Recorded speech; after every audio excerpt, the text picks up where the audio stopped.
Welcome to Staying Connected, a podcast where I talk to people about their stories with VEDS, Marfan, Loeys-Dietz, and related vascular and aortic connective tissue conditions.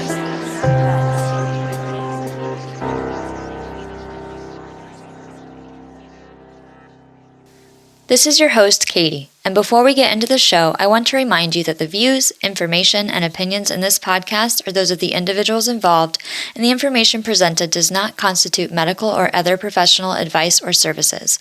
Any opinions that I express in this podcast are my own and not of my employer.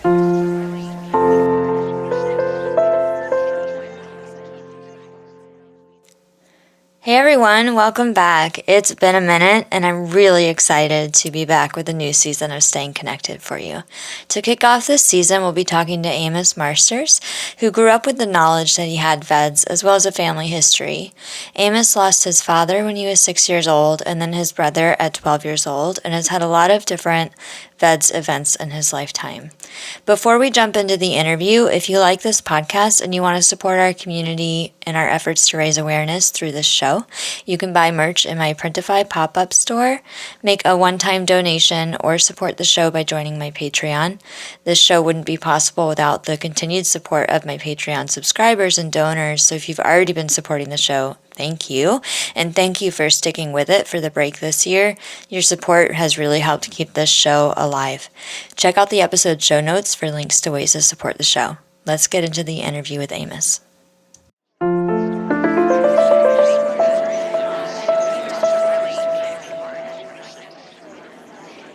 Hey Amos, thank you so much for coming onto the podcast to talk about your story with VEDS, or vascular Ehlers-Danlos syndrome. Do you want to introduce yourself to people who don't know you? Yeah, absolutely. Thank you so much, Katie, for inviting me and having me on. I'm super excited to be here and kind of talk about my story a little bit with you. Just a little introduction about me. My name is Amos Marsters. I have vascular Ehlers-Danlos and am 29 years old and live in Toronto, Canada. And I guess just so we know kind of more about who you are as a person, what do you do for a living or for hobbies? What's most important to you in your life? Great question. I really like art, so I would say I'm an artist, and I also do design, and so creativity for me is a huge part of my life, and I've kind of always been someone that really likes drawing, painting, sculptures, all sorts of things, and so my career and also kind of my passions all revolve around just creativity in general. So not much of a singer or writer, but anything that's visual is definitely something that I try to do. But yeah, I've been a designer for the last 9 years and kind of an artist all throughout that time as well. That's awesome. I love art. Art is really cool. Art's great. Art is great. So let's talk about VEDS. When did you find out that you had VEDS? So my father's father passed away in his mid-30s, and that was sudden and kind of surprising. So my dad and his family got genetic testing when he passed. So my dad knew that it was possible to pass it on to me. So at birth, I was visually diagnosed, and it wasn't until a couple years ago I actually went through proper genetic testing, which confirmed that I did have vascular Ehlers-Danlos, which I knew mostly because a lot of the characteristics were there for me, but also I had a lot of events. I had many vascular events before that point, so it was more just to understand what specific mutation I had. Mm-hmm. Do you know what kind of mutation you have? I do. So I have the splice mutation, so heterozygous variant, I think is what you were telling me before the call, and yeah, so I have, I guess, maybe one of the more severe ones. I'm actually not 100% sure what the scale is of different variants. I know they're all very unique, so maybe saying more severe, less severe isn't fair. but I do have quite a few vascular events in my history. So yeah, and that's a great point I want to touch on before we continue, is that this, there has been some research into the severity of the different types of mutations, and you raise a really, really good point about, like more severe, less severe, like VEDS kind of is severe, no matter which way you look at it. And I guess the point I want to make sure for our listeners is that the research about, how the different mutations behave and which ones are like quote unquote like worse, or for lack of a better word coming to mind, is still like really up in the air. So it is important to know what kind of mutation you have, and then talk to a geneticist about what that mutation means. Yeah. It's hard looking at a chart and being like, oh no, mine is the worst. Like that just, it's not a good feeling and might not be right. Yeah. Yeah. And I mean, I know we'll get into the history of my family in a bit, but all the other people in my family didn't have it as severe as I do. And that's another thing I think I've heard before, correct me if I'm wrong, that it tends to get more severe as it gets passed down. Maybe correct me if I'm wrong. That's not true. I heard that. I think that there has been some talk about that, but I don't think that that's been researched to be confirmed that I know of.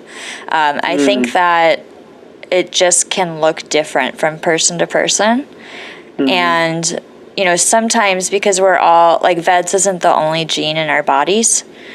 Sometimes people have different other genes that might, like, we just don't know how those other genes might interact with the gene that somebody has. And so it could be that like one family member, doesn't have as many medical events and things, and then their child maybe does.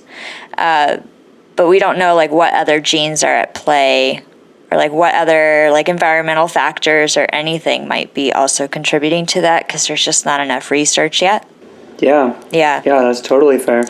So a lot of stuff we don't know about VEDS, and I think we'll talk at the end of this like on where you want research to go. But let's talk more about your family history.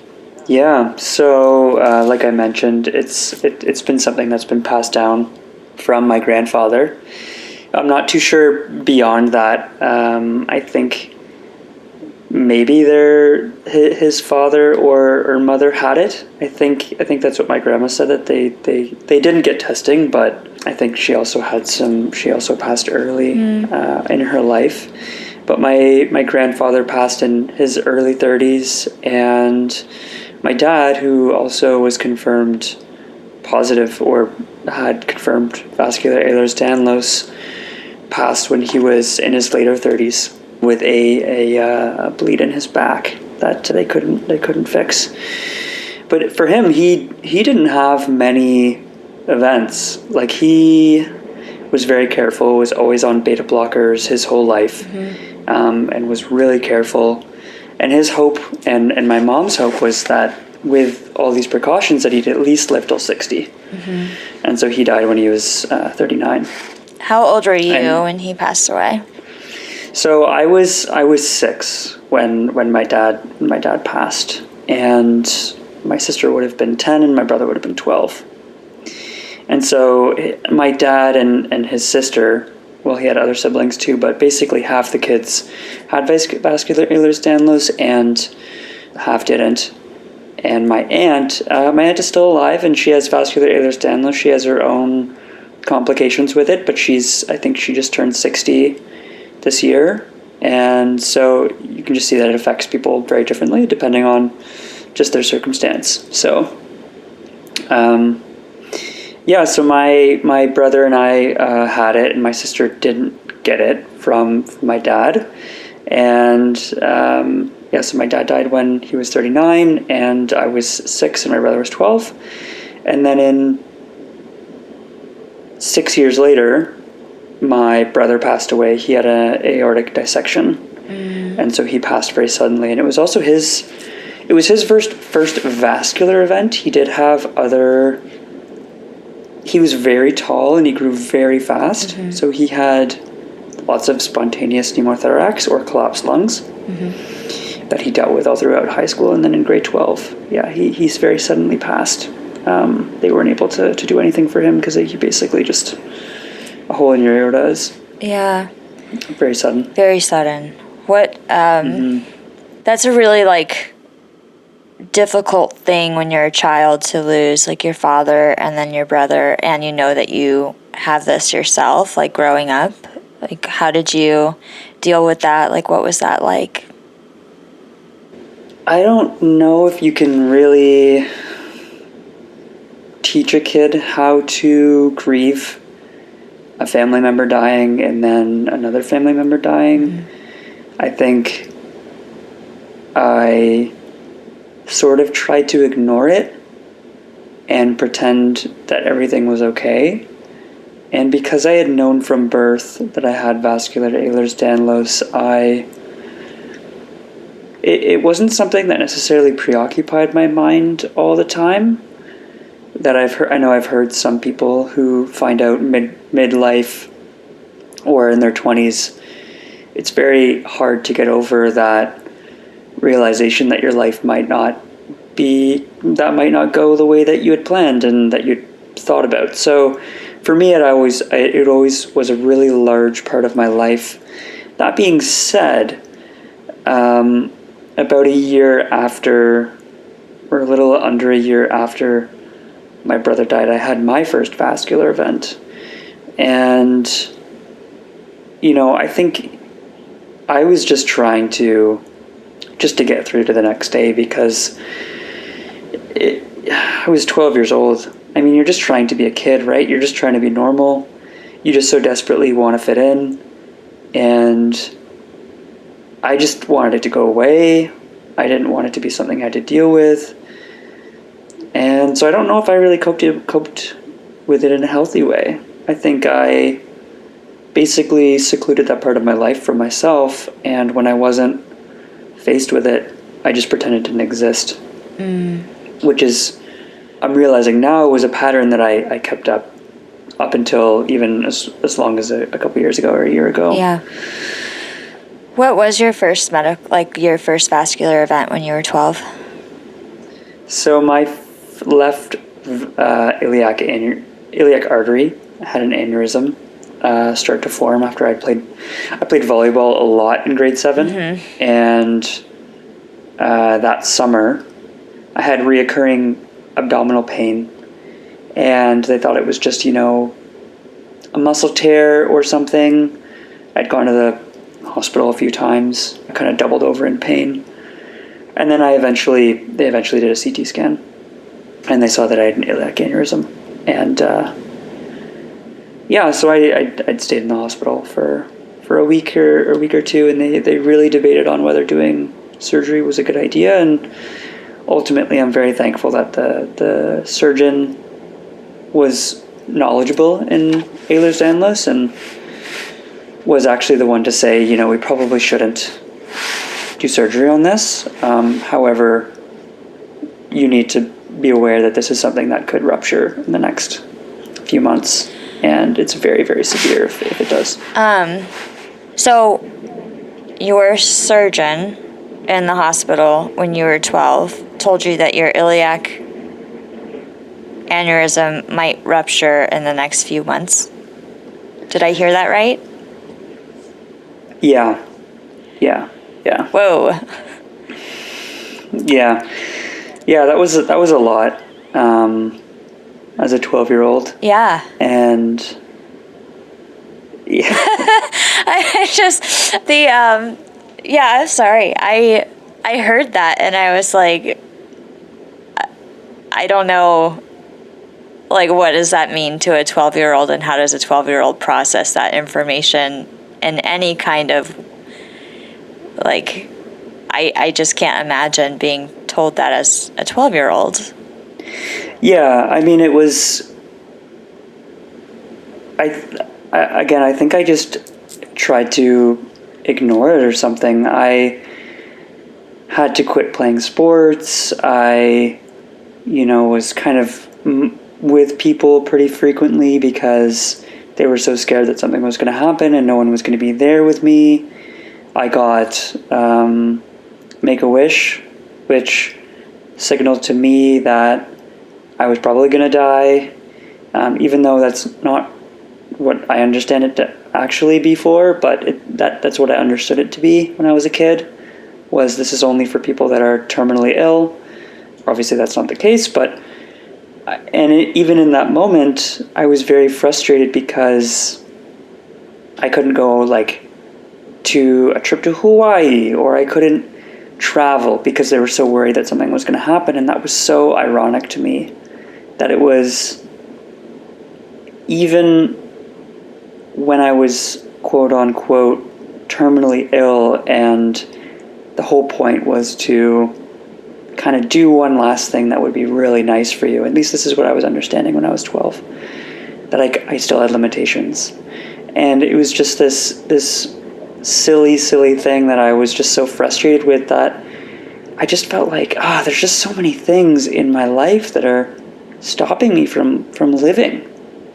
And there's a lot of frustration and anger towards that. And obviously frustration and anger that, it killed my dad, it killed my brother, it was now trying to kill me, and it just felt like it was me against this condition that I had, and it really felt like it was something that was happening to me, and I was just trying to fight against. Yeah. I mean, I know you've had more medical events since then. I'm wondering what those were and how that feeling has changed as you've grown up. Yeah. So I can give a brief summary of them. I don't know how brief you want me to be, because I have quite the list. So in 2008, my iliac artery, an aneurysm formed, and that's the one that they didn't do surgery on. It's still there, obviously, but is stable. And from 2011 to 2014, when I was in high school, I had about 6 collapsed lungs and 2 required surgery. And I believe they used sort of scraping the lung wall instead of talc. In 2018, there was a period where after high school and after university, I had no events. But I had another collapsed lung in 2018 where they actually did surgery and they did pleurodosis to try and keep the lung inflated. And that didn't go very well. And I was in a really rough shape. So I was in the hospital for a long time. And then when I came home, about a week later, I started to have I had a rupture of one of my arteries. And so that was my hepatic artery ruptured. And so I went to the hospital and they coiled it. They did interventional radiology and coiled that. And then a strange thing happened where when they coiled one, another artery started to get enlarged, and I got an aneurysm in my splenic artery. And so they coiled that as well. And then after that, another artery started to essentially expand, and this was my celiac artery. And so they didn't do anything about that, and it eventually stabilized. And so after that, the next 2 years, nothing really happened. And then I had this kind of reoccurring hemoptysis, or coughing up blood. And I went to the hospital and they thought I had tuberculosis, which was kind of strange given that it was during COVID and I hadn't been anywhere. I wasn't otherwise sick. It just didn't really make sense, but that's neither here nor there. And so a couple of days into my hospital stay, I woke up one morning and was coughing up a large amount of blood into the sink. And I essentially almost passed out because my lung had burst, the chest wall had burst, and the blood and the air were pushing on my heart. So I went into peri-arrest. And so they had to do CPR and put in a chest tube to try and release some of the pressure that was on my heart. And then I was on a ventilator for that. And then 2 years after that, I woke up one morning after kind of a late night out, after, enjoying myself. I had this really kind of annoying pain that was in my groin, kind of on the right side of my leg.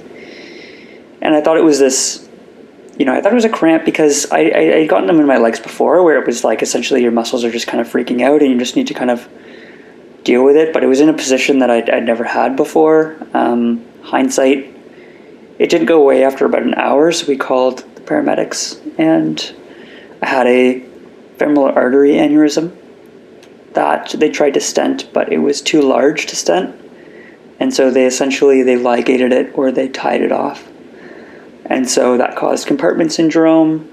And they did an emergency fasciotomy, which essentially just means they cut all the skin away from my calf on both sides to let the muscles swell, because the muscles were swelling so much that it was killing all the nerves and muscles in my leg. And so they essentially tried to save my leg by doing a fasciotomy, which allowed the muscle to go somewhere instead of just crushing everything.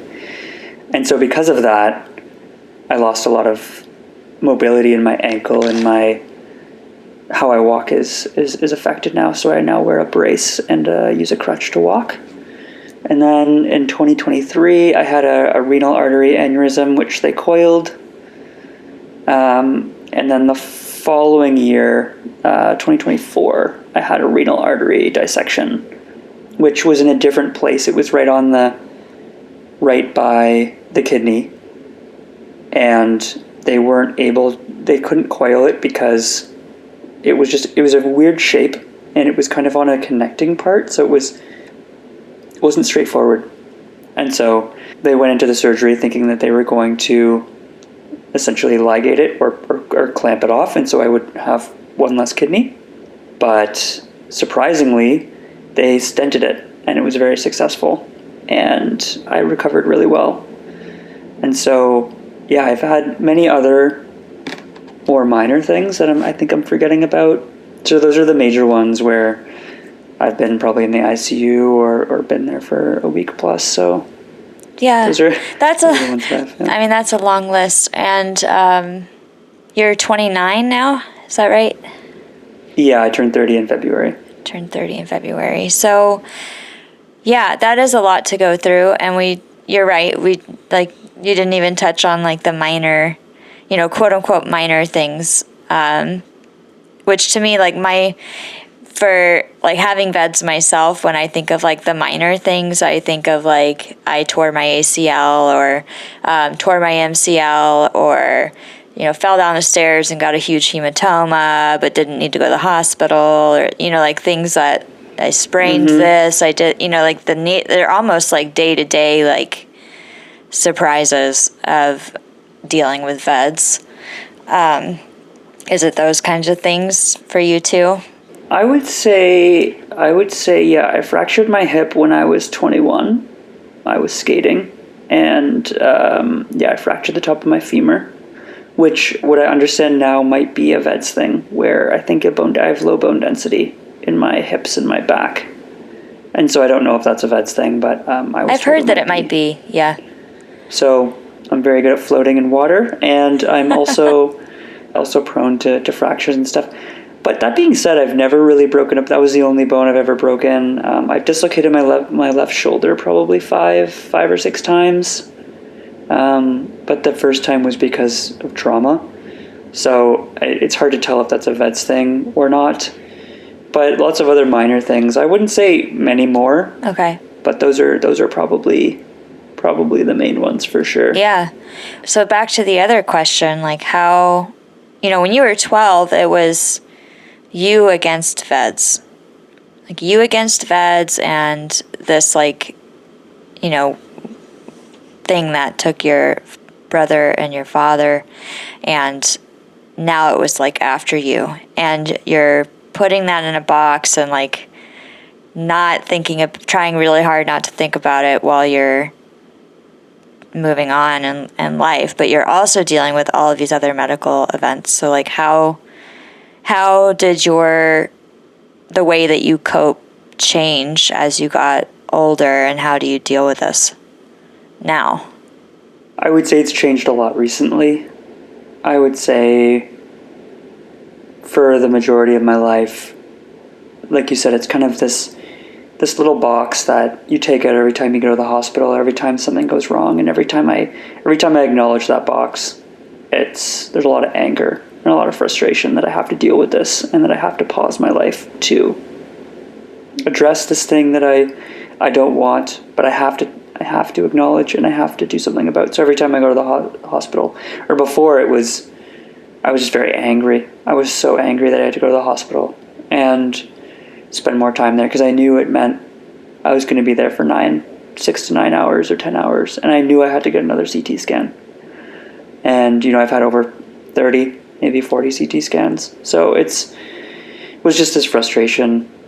But I would say it's changed a lot in the last few years, mostly in the last year, where after this femoral artery aneurysm, because now my disability of vascular Ehlers-Danlos is visible, I had to confront it, every step I take. Every time I meet someone, it's a part of my personality, it's a part of who I am, because it's visible now. It's how I move through the world. And at first, I was really sad and really angry and really frustrated that for the most of my life, I could pretend to be normal. And I could just hide the parts of me that weren't normal. Like I couldn't play sports, or I couldn't lift heavy things, or I cut easily. It was just things I could shrug off or essentially hide. But now I can't hide it anymore. I can't hide the fact that I have vascular Ehlers-Danlos anymore, because people see it. I see it. It affects everything that I do.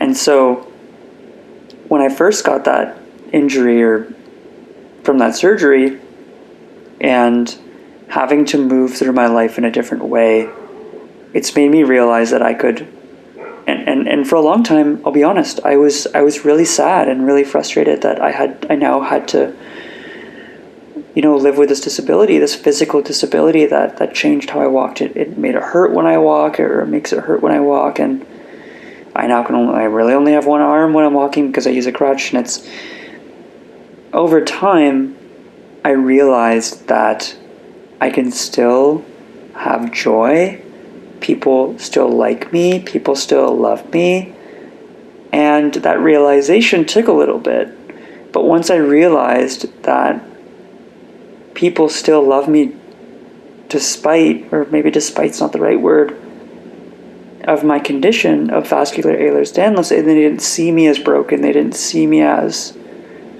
this thing to hate, it allowed me to start seeing that for myself, because a lot of myself I really hated. I really hated this fracture of my personality, which was vascular Ehlers-Danlos was my private self, my most private self, that I only was intimate with when I was in the hospital, when some of my family knew, and maybe a friend or two, but most of my friends didn't even know anything was wrong, because I tried really hard to keep it separate.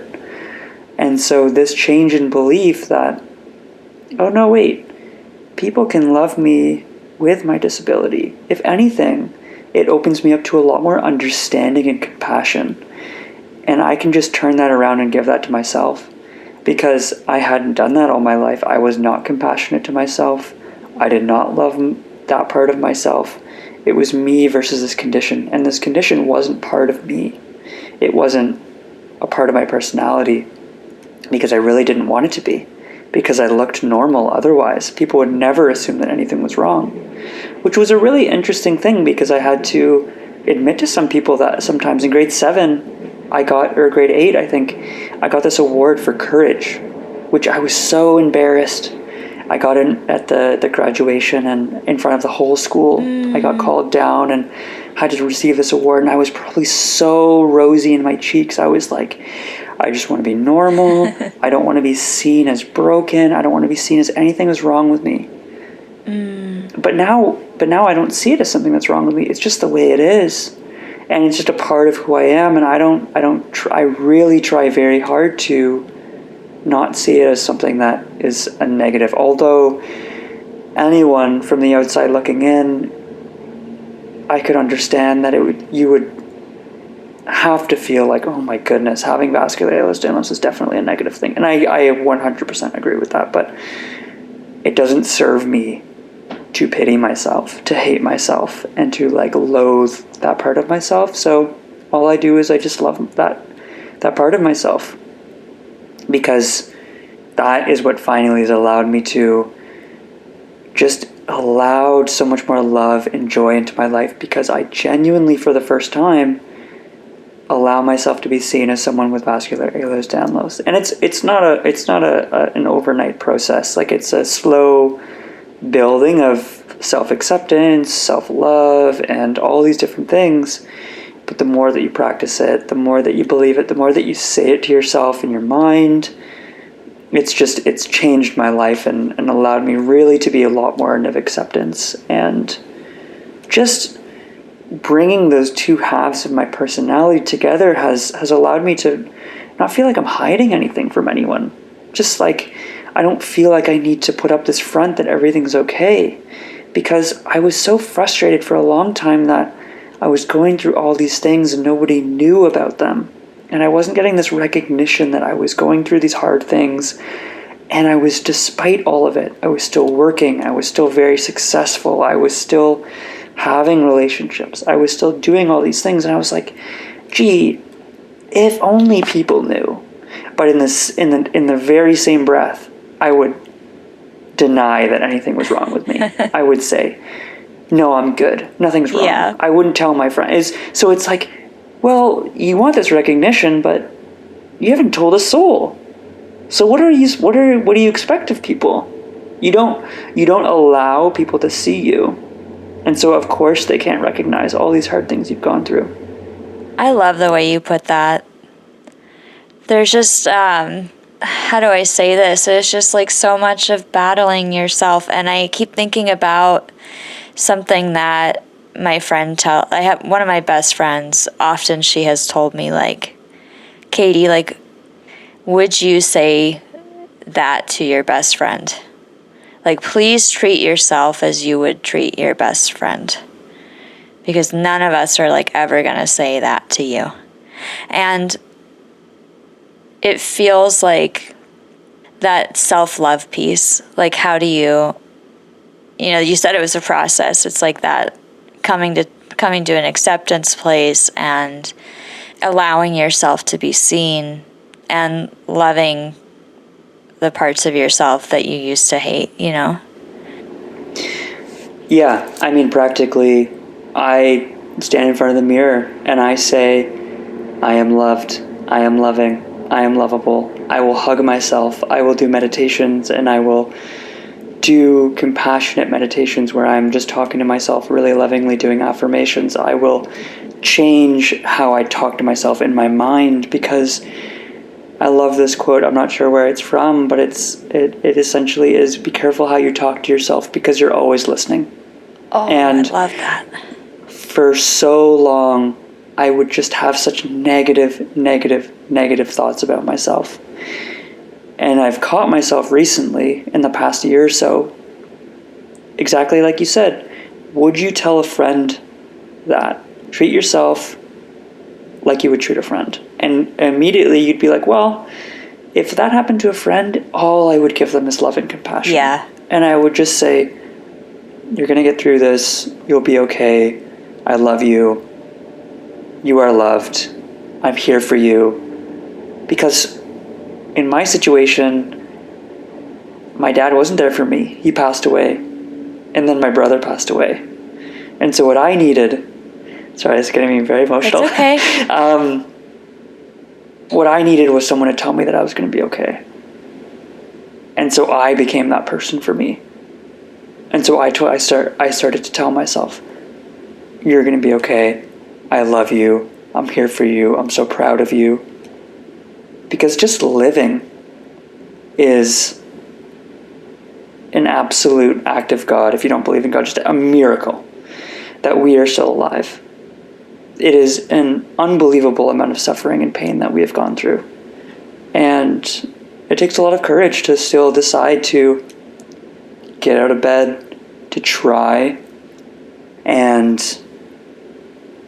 yeah, it's a lot of pain and a lot of suffering that we've gone through, but you gotta, I'm not gonna tell you how to live your life, but how it's helped me is being in acceptance of all of my reality and all of my situations, and just loving everything and understanding that life. Someone stopped me one day and they said, I feel really compelled to tell you. I just was having a conversation with them, and as I was leaving, they said, before you leave, I feel compelled to tell you that life happens for you, not to you.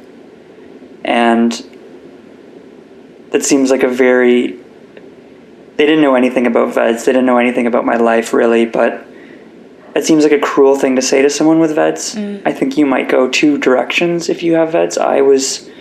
For a long time, I was, atheist. I didn't believe in anything because I said to myself, if there was any God or anything, they would never, ever do this to anyone. This is such a cruel existence.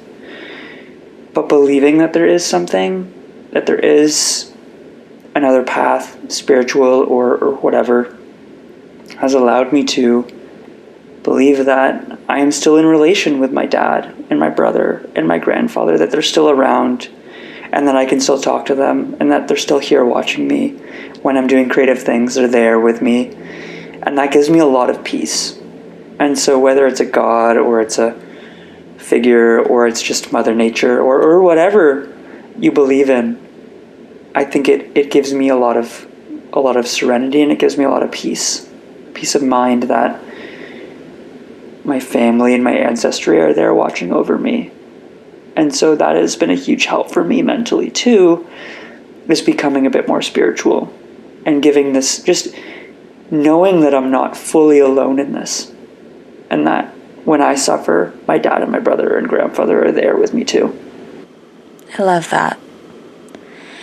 I love that so much. So, I know that like your spirituality and your like radical acceptance really of yourself and loving yourself and all of this has come up in like the last year or so, year and a half maybe, since your last event in 2024. Earlier when you were talking about all the medical events that you've been through, you mentioned like you had the hemoptysis or the coughing up blood, and then you had that rupture in your lungs and needed a chest tube, and then you were like out of the hospital, but then you were back in for this femoral artery, and then in the hospital for a while. I'm wondering like how, for anybody who is in that situation themselves, like how did you not give up? Because I don't think your like acceptance mindset, like you're loving yourself, is not something that happened until I think after that, you said. So I'm wondering like how, like what was that hospitalization like, those hospitalizations like for you while you were in it, and how did you get through that? They were very, very hard. They're always very, very hard, but one of the things that my mom taught me by just how she acted when my father died, she was taking care of 3 young kids when that happened, and the way that she just kept going despite her husband passing kind of taught me a lot about how to deal with very tough, stressful moments. And I struggle to say that I have some sort of silver bullet for anyone that can deal with this, because everyone's so different. But my mentality was always and has always been, just get through it. Just get through the next day. Just get through the next thing.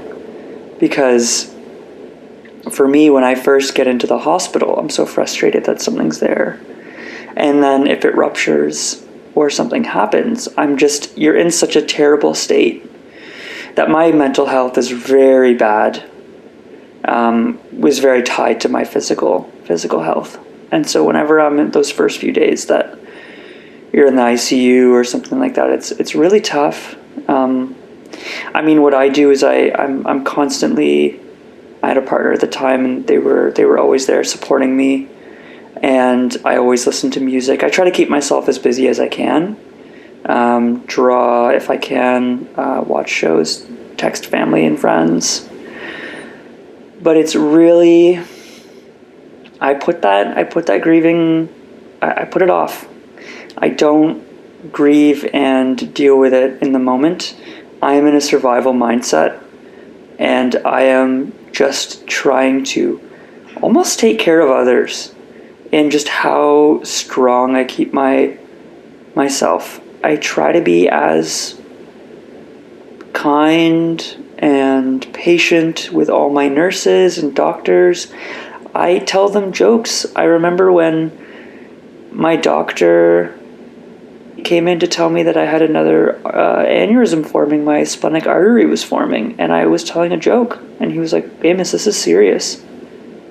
And at that moment I was like, oh yeah, I'm trying to take care of others, and in that I'm trying to also take care of myself by just saying it's okay, like I'm just gonna make light of this. And I've always been someone that just accepts it, moves on, and then I unpack it later. When I'm alone, I break down, and I have these really hard moments.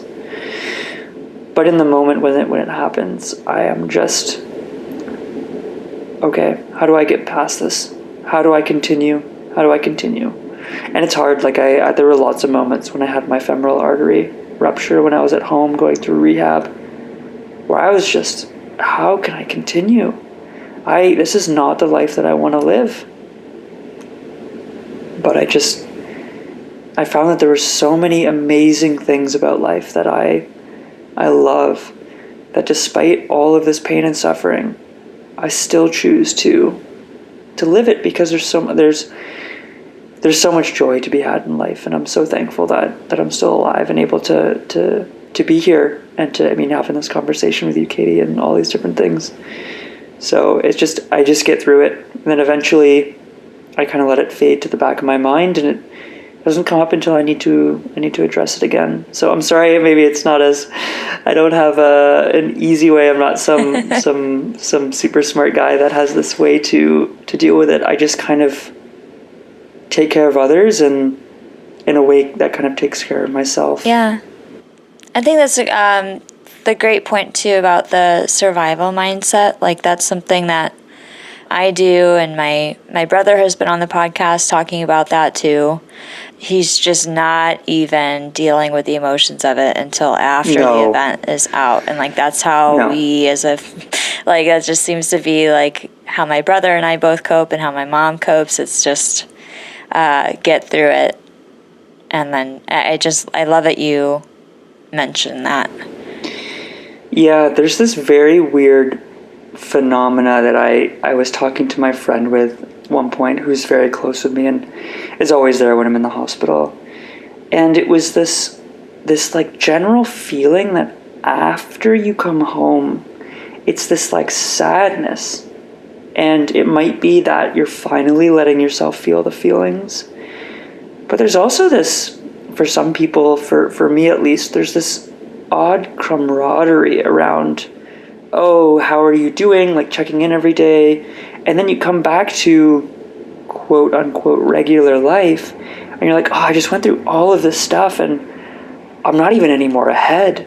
I'm like, now I'm starting on the back foot. Like I'm going back to real life, and I didn't gain anything from this. It feels like I just went through this giant trial, and now we're just back to it.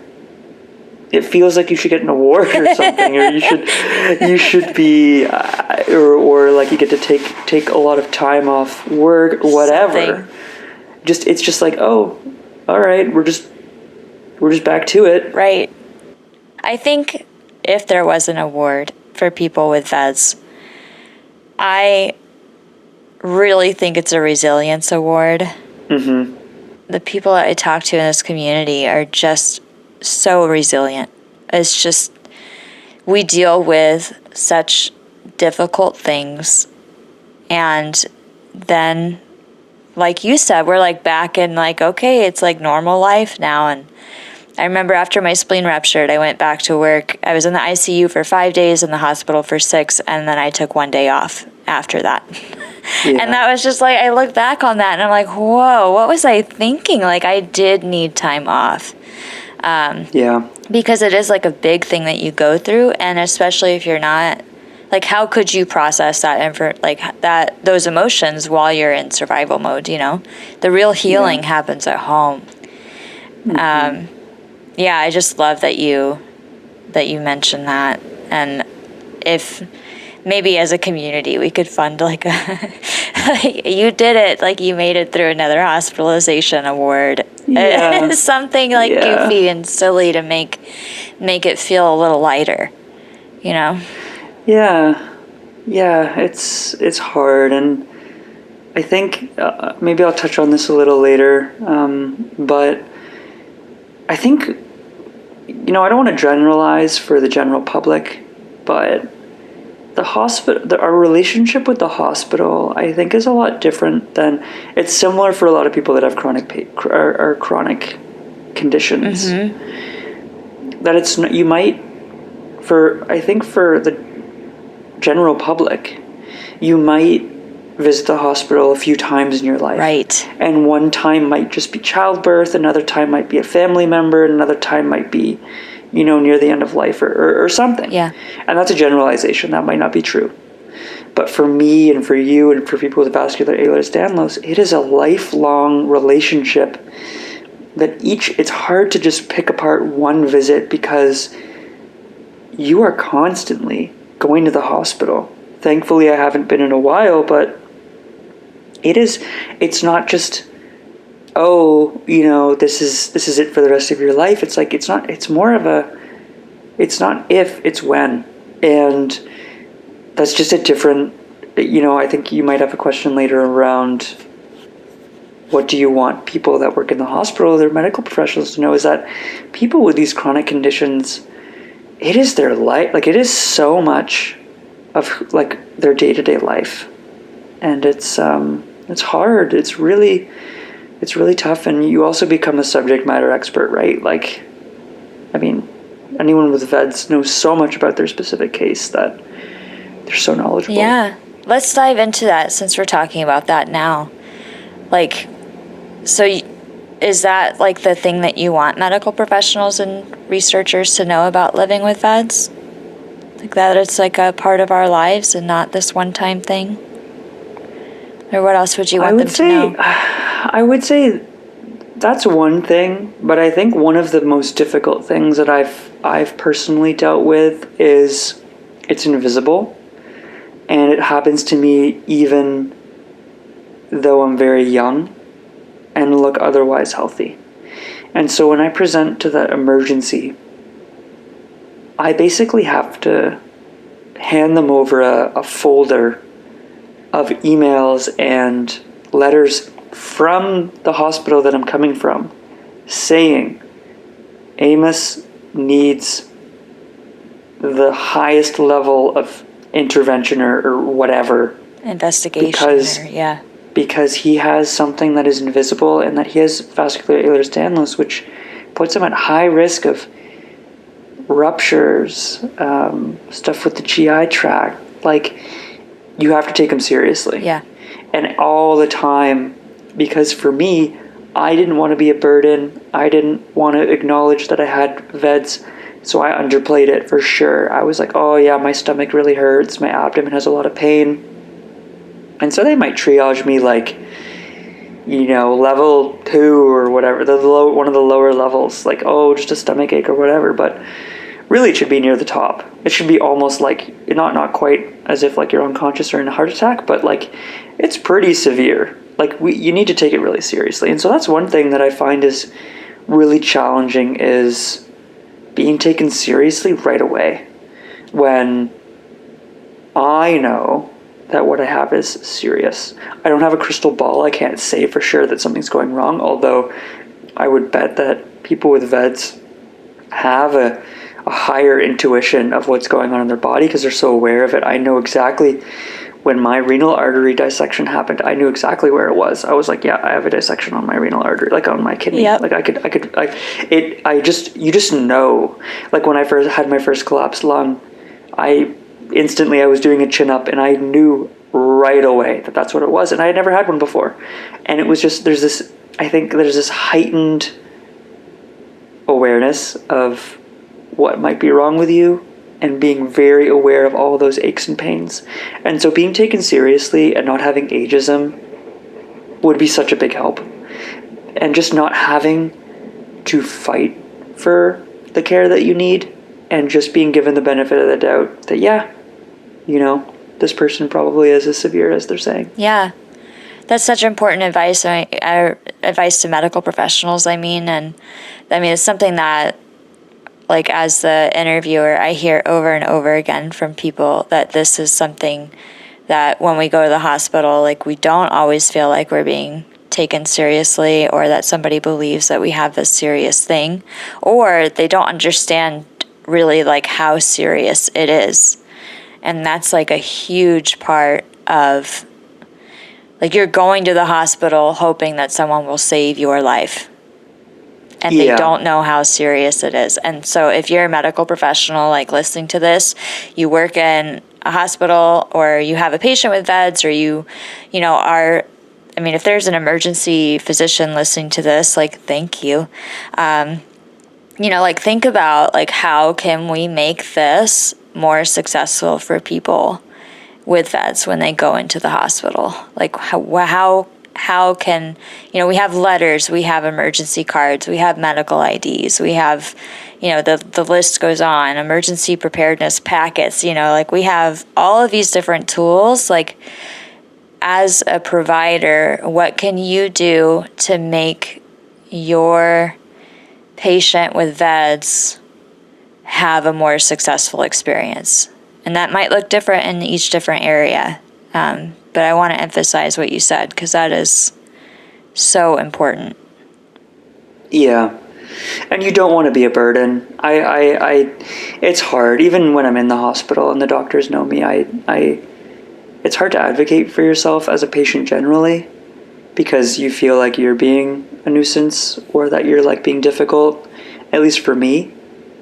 And it's always been a lot easier for other people to advocate for me while I'm in the hospital. Yeah. But, yeah. Well, do you have, we talked a lot about how you deal with VEDS, let's say that. Do you have other advice that you give someone who is maybe just diagnosed with this? I would say my advice, I wouldn't necessarily say it's advice, but I would say what's helped me the most is kind of similar to what we were talking about before, in that I have gotten the most joy out of my life when I am accepting of all parts of it, and I am actively loving myself. And that doesn't mean it's narcissism. I'm not sitting here saying Amos is the best. None of this stuff, like, matters. Like, look at him. He's been through everything. He's the best. But I do quite literally in my mind go, oh, I love you. Like, your family loves you. You are lovable. You are very loved. And you are a wonderful person. And you are magnificent. And you've done so well. And I'm so proud of you. And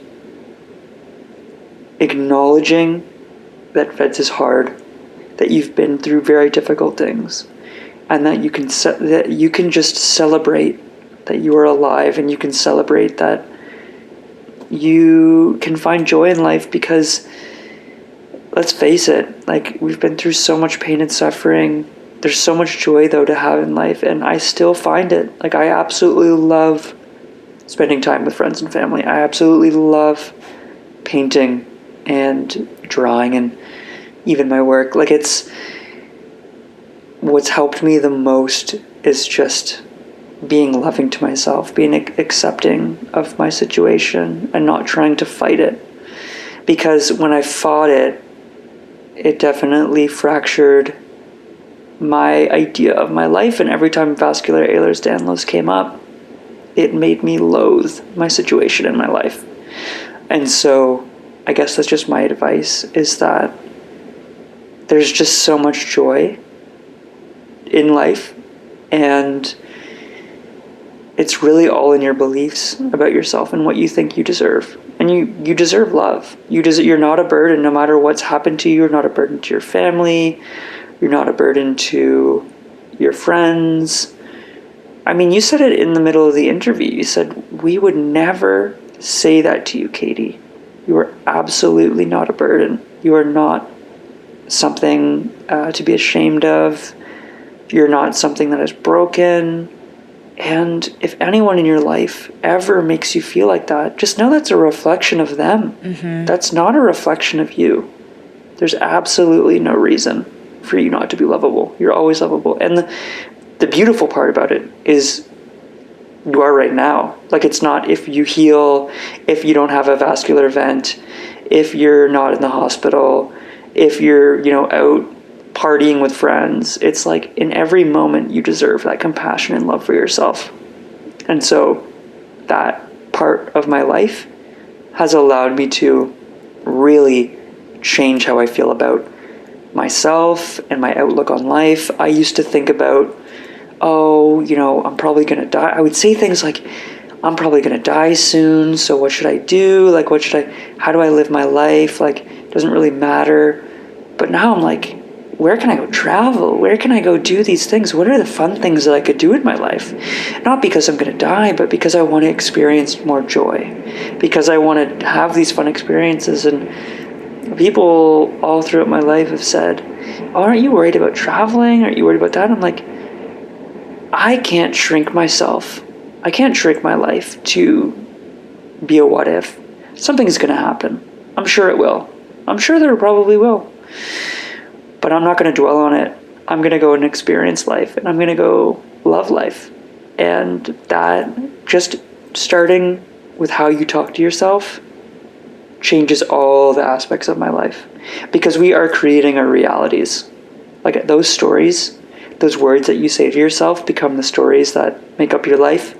And what is the story of your life? Is it a happy, joyful, loving one that you constantly create by saying, I love you, Katie, or I love you, Amos, or you deserve happiness, you deserve love. And then you get it. It's incredible. Once you start giving yourself all of these things, it gets reflected back to you. And so that's my advice. Yeah. Is basically create the story you want to live. And you do that by telling yourself, by believing it. And the only thing you're the only person that can do that. I love that advice. There's something that you said in there that I feel I resonate with so much, and that is, like, I'm not going to shrink myself. And that will stick with me long after this interview is done. Like, those words, the what if, like, something happens here, what if something happens there, like, I'm not going to shrink myself. I totally love that so much. Thank you so much for coming on and sharing your story on the podcast. I'm so grateful we connected and we were able to chat. I'm so happy. I'm so happy. I just resonate with so much of your experience and the way that you approach life, and I really, really appreciate you. For you. I really, really appreciate who you are. Thank you so much. Of course. Thank you. Thank you for doing this, and thank you for having me on. I'm so blessed. It's my pleasure.